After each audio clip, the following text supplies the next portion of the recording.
Behold the glory of Akar Kessel, as said by Akar Kessel. Welcome, humble adventurers, to my realm of knowledge and mystery. Here, in my cursed library, are endless tomes and scrolls on the darkest and evilest foes in all the realms, be they from Dungeons & Dragons, Pathfinder, the many worlds of darkness, or any realm in between. Welcome to the Dastardly decimal system. I'm your caretaker of the corrupt, the librarian, Castor Cain.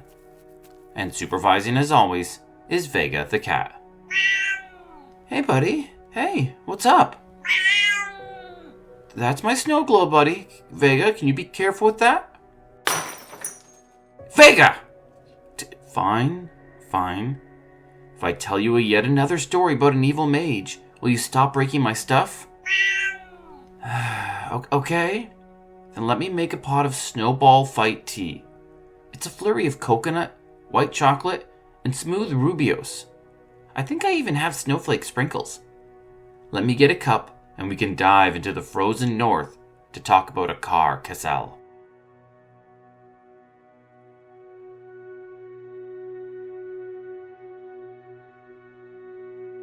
Akar Kessel was a frail and unremarkable human man.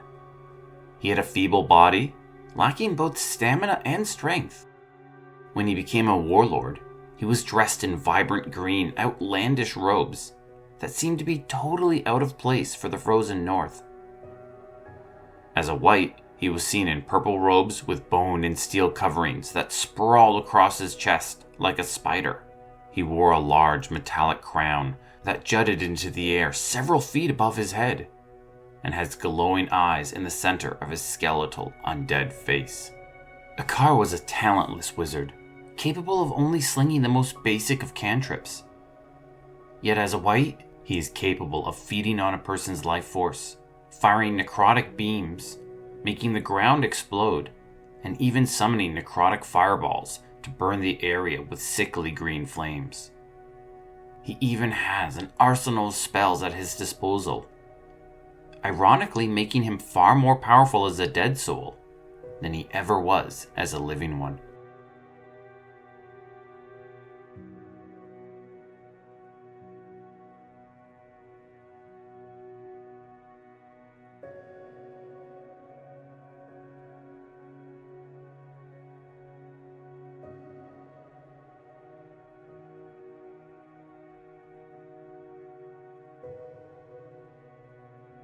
In the city of Luskan, where politics is held by pirates in one hand and the evil arcane brotherhood in the other, there existed a mage named Mordecai the Red.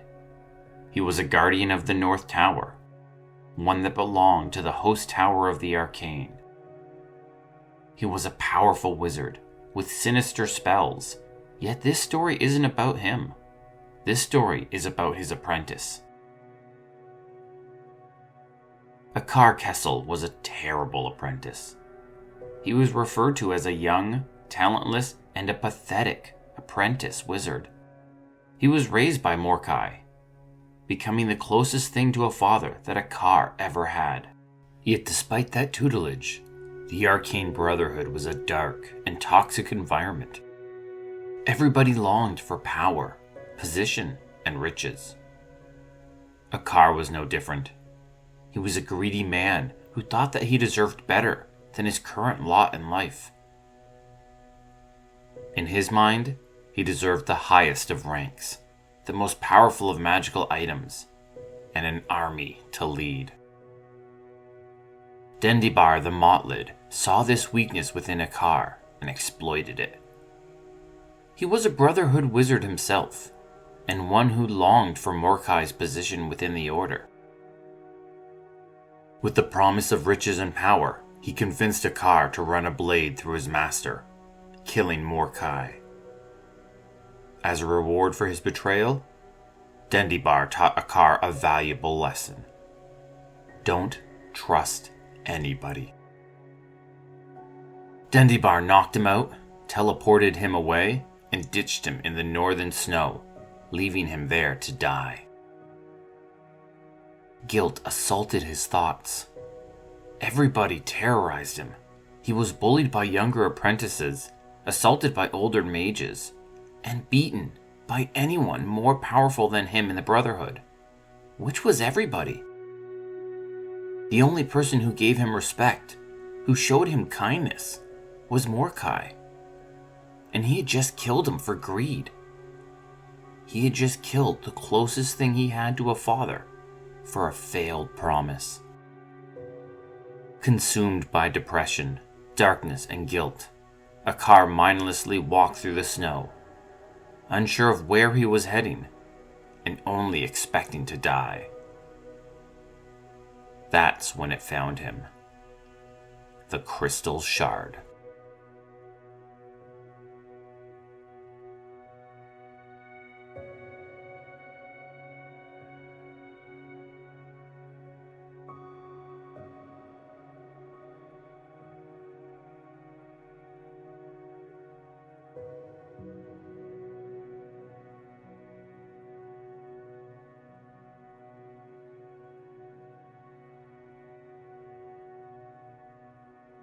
Eons ago, 7 evil liches banded together to create a powerful weapon. It would be their greatest tool in their destructive campaign. They made the shard powered by the sun, the bringer of all life. Life would fuel the death of millions. The irony was delicious. Yet when the shard was complete, the magic proved to be too great. It let loose a burst of solar energy that obliterated the 7 liches. The shard, however, absorbed the souls of all 7 of the undead wizards, a move that began its corruption. This was the power of the Crescinabon. The Crescinabon was a sentient artifact that would find weak-willed hosts, lure them in with the promises of power, and use them to gain more power of its own. The Crystal Shard had passed through the ages, finding one host or another to manipulate, until it was flung into the spine of the world. There, in the frozen north, it had several hosts until it found Akar Kessel. The mage had found the artifact buried in the snow, stumbling across it purely by accident. Kessel immediately saw its power and its potential. Kessel looked up and thanked his lucky stars. With it, Kessel could have the power he wanted and the revenge he now desired. In truth, though, this was no accident. The shard had sensed him near and lured him close. The Crystal Shard easily dominated Akar's mind and began its rise to power. It implanted thoughts into Akar's mind, goals that Akar thought to be his own. Akar wanted to be a powerful warlord, one who could control entire cities.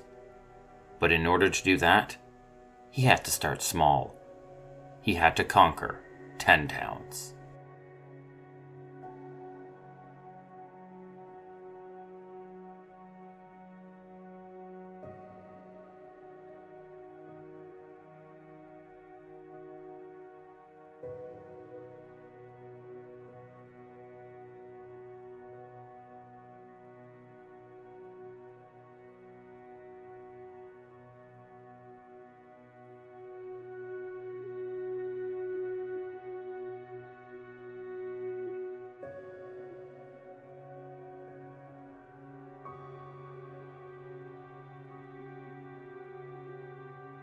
Akar Kessel was barely able to use cantrips, but with the power of the shard, he suddenly morphed into a powerful wizard.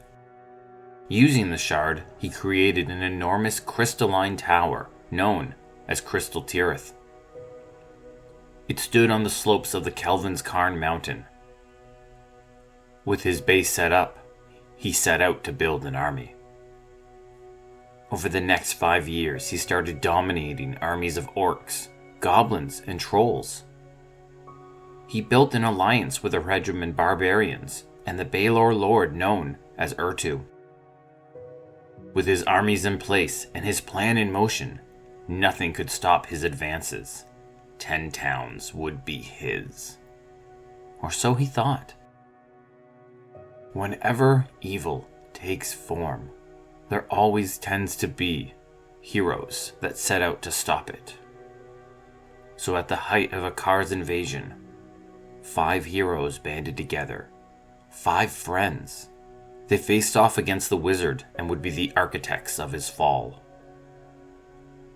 Regis Rumblebelly, Wulfgar the Barbarian, Katie Bree, King Brunor Battlehammer, and the goodly drow Dritz Duorden. They would eventually be known as the Companions of the Hall. Each one assaulted one of Akar's resources, tearing him down like a large tree, chop after chop after chop. Wulfgar returned to his barbarian tribes and took command through combat, turning them against the wizard they had allied themselves with. Brunor united the men and women of 10 towns and marched with Katie Bree against Akar's ground forces. Dritz and Regis snuck into Crystal Tirith. Dritz faced off and banished the demon Urtu. The invasion came to an end as Dritz faced off against Akar, battling the mage high atop the Crystal Tirith tower. Akar's vanity thought himself unbeatable. He held the shard high in the air, summoning great amounts of solar energy into it, transforming it into basically a tiny sun. It was a powerful spell, but one that melted the crystalline tower, causing it to break and collapse underneath his feet, and dropping Akar to his doom.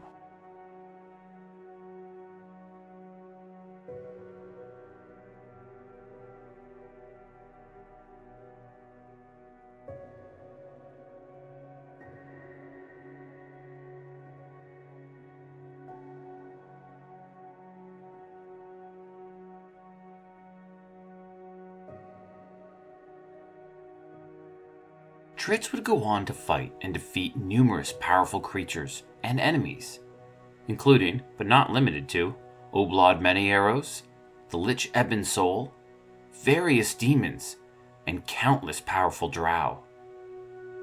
Akar Kessel was but a footnote in the history of Dritz.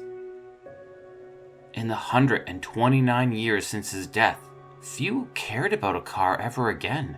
Fewer still even remembered who he was. In fact, any memory of him would have faded away if not for the Arcane Brotherhood. The Brotherhood sent a party to look for his corpse. Why now? I don't know. I assume that the Brotherhood have been looking for his corpse the entire time, but have had over a century of no luck. Until now, almost a century and a half later, and they finally found him. Yet instead of his corpse, the Brotherhood found a wight. The mage was now an undead soul, but how had he gotten that way?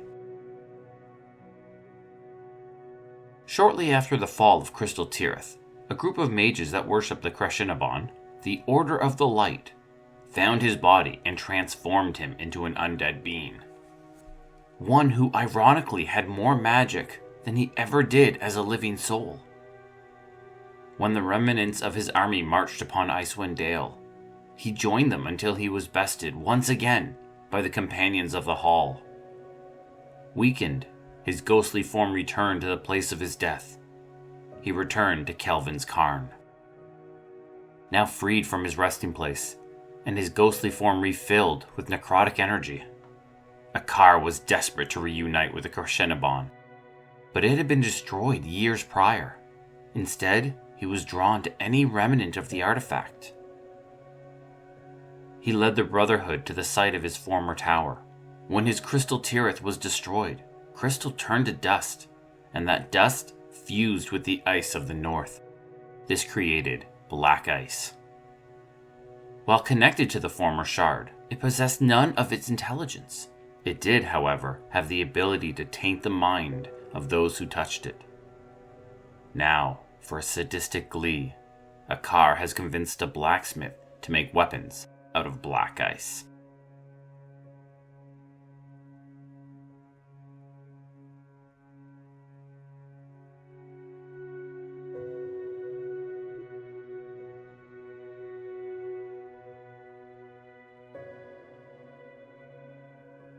There are still two big mysteries that remain about Akar Kessel.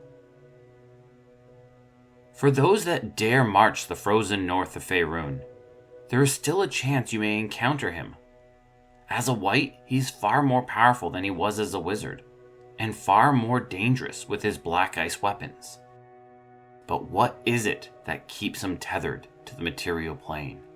What is it that he desires that is preventing him from crossing over? The second mystery involves his death.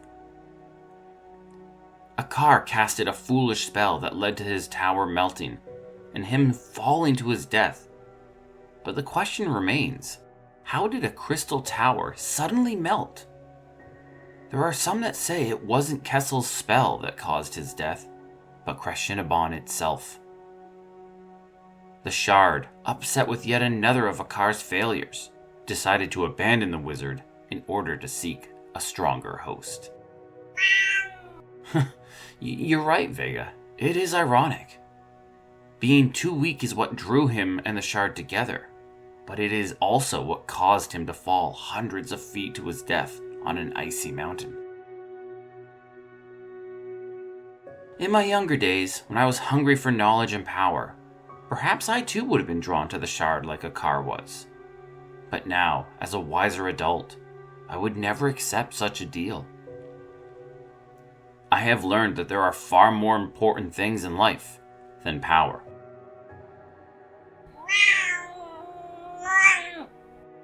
Yes, Vega, like your supper. Once again, Vega's supper means that we have run out of time. Join me again in my library for more stories and lore about the darkest villains from the darkest realms. This has been the Dastardly Decimal System, and once again, I am your librarian, Castor Cain. And with me as always, when he's not eating, is Vega.